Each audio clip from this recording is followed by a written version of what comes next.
Southern California, the Golden State, land of sunshine, beast with a billion tracks. Well, a lot of tracks, all within a couple hours of each other.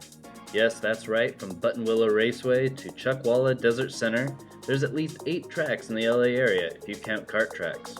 Willow Springs alone has 4 individual courses, so really that makes over 10 tracks.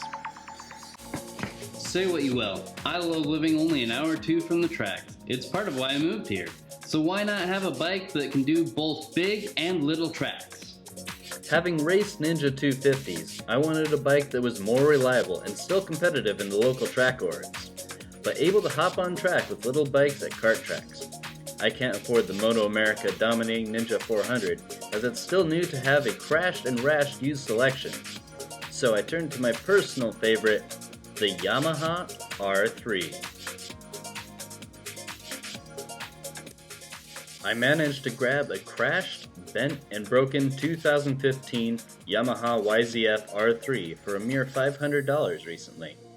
It didn't run, the subframe was bent, and missing most of its fairings and various other broken or missing parts. Clearly not in the best shape, but perfect for a mechanic with spare R3 parts just laying around. It may not look like much right now, but I'm going to turn this into not only a rideable but competition-worthy motorcycle. The goal is to fix up the bike, upgrade it sensibly for the track, and get it into at least 1 or more races, all while keeping within a small budget. It will no longer be roadworthy, but in its current state, it isn't anyway. This will be the first running series on NinjaBraap, so be sure to like and subscribe to keep up with the progress as I turn this bike into a track weapon.